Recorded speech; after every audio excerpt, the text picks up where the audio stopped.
Ketika kita pertama kali bertemu orang baru, pasti kita ingin tahu bagaimana karakter dan isi pikiran seseorang yang kita temui. Tentunya, dengan tips ini dapat memudahkan kita dalam membaca pikiran atau sesuatu hal yang ingin dia sampaikan kepada kita. Dan ini tips untuk mengetahuinya. Yang pertama, memperhatikan gerak fisik. Memperhatikan gerak fisik dalam konteks psikologi seringkali berarti memperhatikan gerak-gerik tubuh seseorang untuk mendapatkan pemahaman yang lebih baik tentang apa yang mungkin mereka pikirkan atau rasakan. Ini adalah bagian dari bidang yang disebut psikologi nonverbal. Misalnya, seseorang yang menyilangkan lengan dan kaki mereka mungkin menunjukkan sikap defensif. Gerakan tubuh juga bisa menunjukkan suasana hati, kedekatan dengan orang lain, dan isi pikiran seseorang. Selain itu, gerakan fisik juga bisa menjadi alat yang kuat dalam merawat kesehatan mental. Misalnya, fisioterapi telah diakui memiliki hubungan dengan kesejahteraan psikologis. Aktivitas fisik dapat membantu meningkatkan mood, mengurangi stres, dan bahkan membantu mengelola beberapa kondisi kesehatan mental. Tetapi, penting untuk diingat bahwa interpretasi gerak fisik bisa berbeda-beda tergantung pada konteks dan individu. Jadi, selalu penting untuk mempertimbangkan berbagai faktor ketika mencoba memahami apa yang mungkin dicerminkan oleh gerak fisik seseorang. Kedua, merasakan energi emosional. Merasakan energi emosional dalam konteks psikologi berarti memiliki kemampuan untuk merasakan dan memahami energi emosional yang dipancarkan oleh seseorang. Ini melibatkan sensitivitas terhadap perubahan dalam suasana hati, perasaan, atau energi yang dapat dirasakan saat berinteraksi dengan orang lain. Merasakan energi emosional melibatkan pengamatan dan pemahaman tentang perubahan dalam ekspresi wajah, bahasa tubuh, intonasi suara, dan energi keseluruhan yang dipancarkan oleh seseorang. Misalnya, Anda mungkin dapat merasakan jika seseorang sedang gembira, sedih, marah, atau cemas berdasarkan bagaimana mereka terlihat dan berperilaku. Ini juga melibatkan kemampuan untuk membaca emosi yang mungkin tidak secara langsung diungkapkan oleh orang tersebut.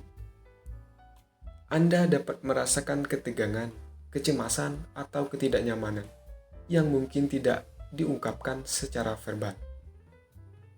Merasakan energi emosional dapat membantu Anda membangun hubungan yang lebih baik dengan orang lain, karena Anda dapat merespon dengan lebih empati dan memahami perasaan mereka.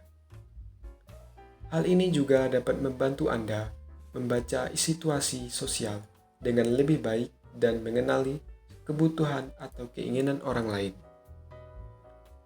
Penting untuk diingatkan bahwa merasakan energi emosional adalah keterampilan yang dapat dikembangkan dan ditingkatkan melalui pengamatan dan latihan. Semakin Anda berlatih dan semakin peka terhadap energi emosional, semakin baik Anda akan menjadi dalam membaca dan merespon perasaan orang lain. Yang ketiga, memperhatikan kontak mata. Mengenai kontak mata dalam tips psikologi, kontak mata mengacu pada interaksi visual dengan orang lain dengan menatap mata mereka secara langsung. Kontak mata adalah bagian penting dari komunikasi nonverbal yang dapat mengirimkan sinyal sosial dan psikologis. Ada beberapa hal yang mungkin dimaksudkan dengan memperhatikan kontak mata. 1. Menunjukkan ketertarikan dan perhatian. Memperhatikan kontak mata saat berbicara dengan seseorang menunjukkan bahwa Anda tertarik dan menerima apa yang mereka katakan. Ini dapat memperkuat hubungan dan membangun kepercayaan. 2. Meningkatkan keterhubungan emosional. Kontak mata yang tepat dapat membantu meningkatkan keterhubungan emosional antara individu. Ini dapat menciptakan ikatan yang lebih dalam dan memperkuat hubungan interpersonal. Penting untuk diingat bahwa tingkat kontak mata yang tepat dapat bervariasi, tergantung pada budaya, situasi, dan hubungan antara individu. Beberapa orang mungkin merasa tidak nyaman dengan kontak mata yang terlalu intens, sementara yang lain mungkin menganggapnya sebagai tanda kepercayaan. Oleh karena itu, penting untuk membaca dan menghormati preferensi dan norma budaya individu.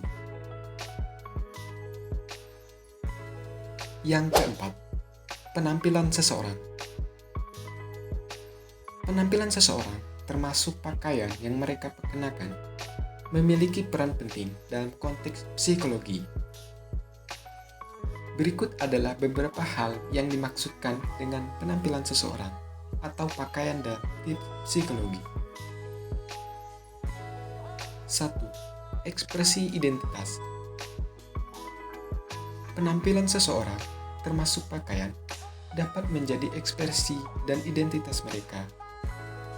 Pilihan pakaian dapat mencerminkan kepribadian, minat, dan nilai-nilai individu.